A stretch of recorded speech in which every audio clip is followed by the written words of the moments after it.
ఓం సమర్థ సద్గురు శ్రీ సాయినాథాయ నమః.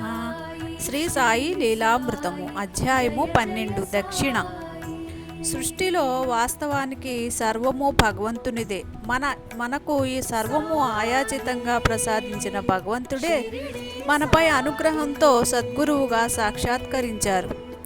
ఆయన ప్రసాదించినదే కృతజ్ఞతతో వారికి సమర్పిస్తున్నామని గుర్తించడమే దక్షిణలో ఉండవలసిన భావం.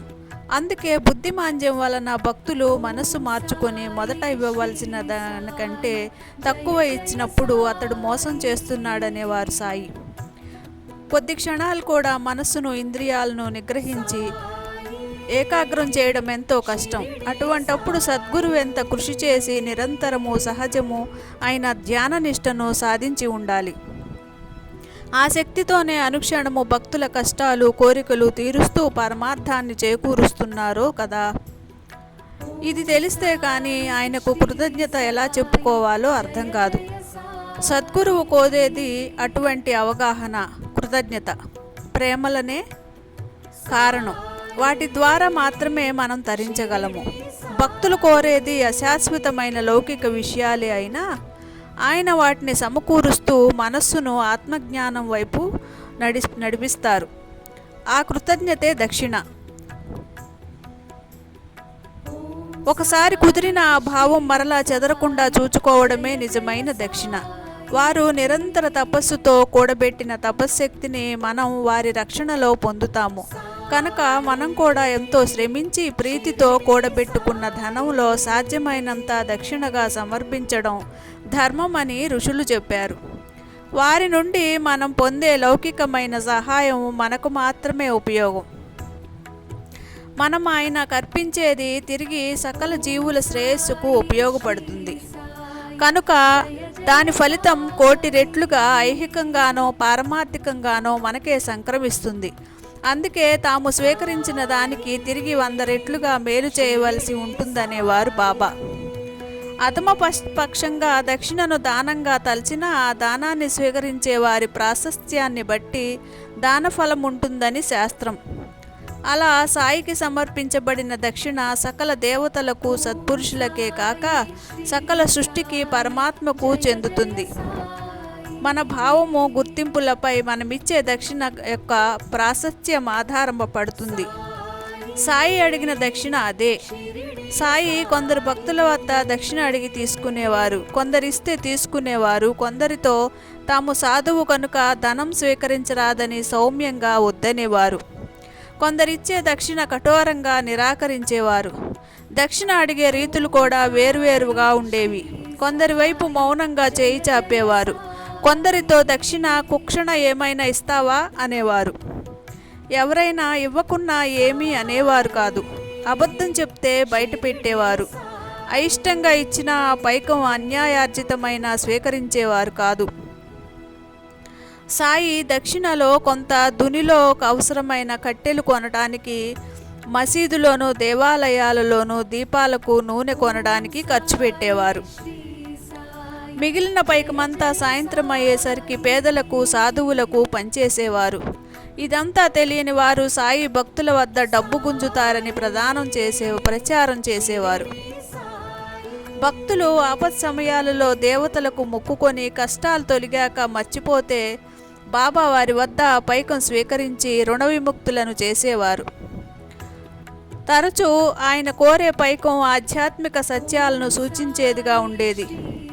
రఘువీర్ పురందరే వద్ద బాబా ఎప్పుడు 2 రూపాయలు మాత్రమే దక్షిణ కోరేవారు. అతడు ఒకసారి కారణం అడిగాడు. నాకు కావాల్సింది కాసులు కావు, నిష్ఠ, సబూరి అన్నారు సాయి. బాబా, నేనా 2 ఎప్పుడో సమర్పించానే అన్నాడు అతడు. నీవు వాటిని సమర్పించలేదు, నీ భక్తికి నిశ్చలం కాలేదు. నీవు నన్ను దృఢంగా అంటిపెట్టుకొని ఉంటే నేను నీ వెంటే ఉంటాను అన్నారు. బ్రహ్మ సత్యం అన్నారు కనుక సత్యానికి దూరమైన వాడు పరబ్రహ్మ స్వరూపానికి దూరమే కదా. బాబాను సంపూర్ణంగా విశ్వసిస్తే అసత్యం ఎందుకు అవసరమవుతుంది? ఒకసారి నార్కే ఉద్యోగం లేనప్పుడు షిరిడీలో 1 సంవత్సరం ఉన్నాడు. అప్పుడు సాయి అతన్ని ప్రతిసారి 15 రూపాయలు అడగనారంభించారు.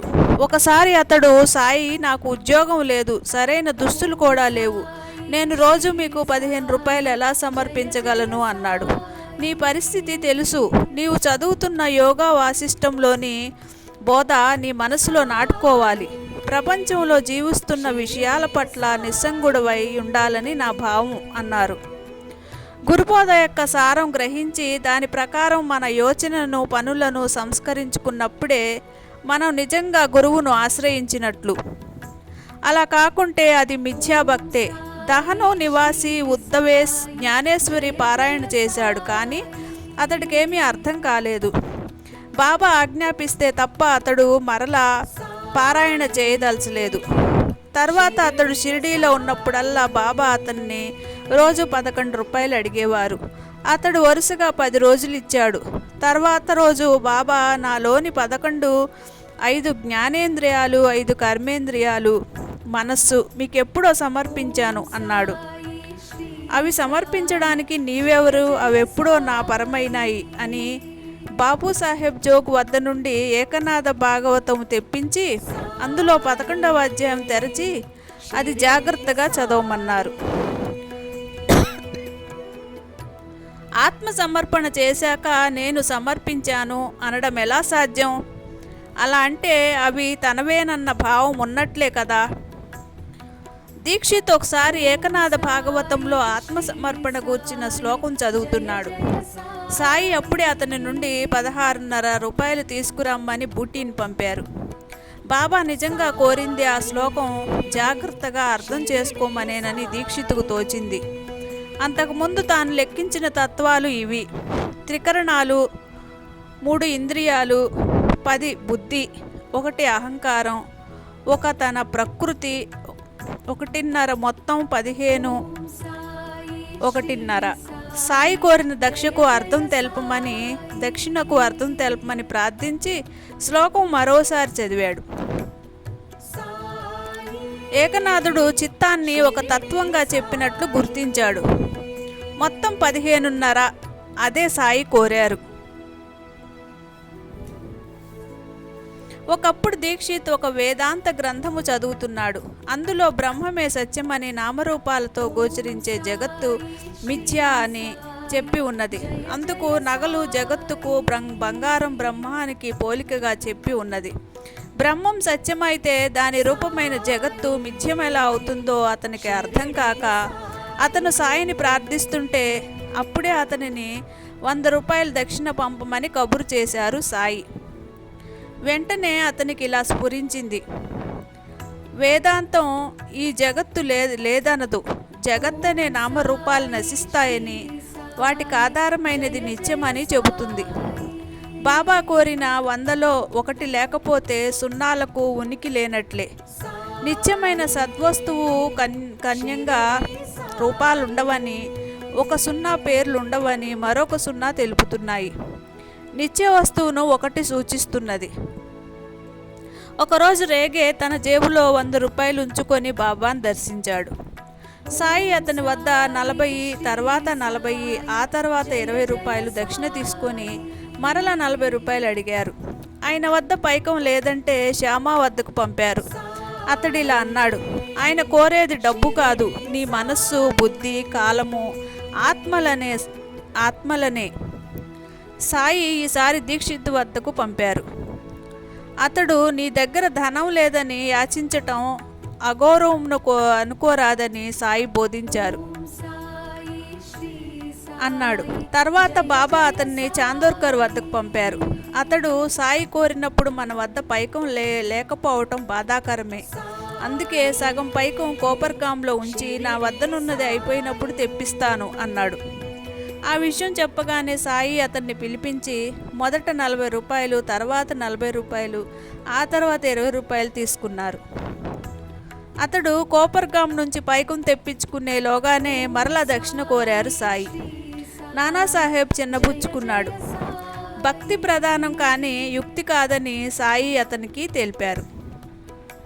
ఒకప్పుడు తార్కాడ్ భార్యను 6 రూపాయలు కోరారు బాబా. అది విని ఆయన కోరినది 68 వర్గాలు విడవమని అన్నాడు తార్కడ్. ఆమె మసీదుకు వెళ్ళినప్పుడు సాయి మరలా దక్షిణ కోరారు. తాను వాటిని సమర్పించానని చెప్పగానే ఆ స్థితి తొలగిపోకుండా చూసుకో అన్నారు. ఓం సాయిరామ్.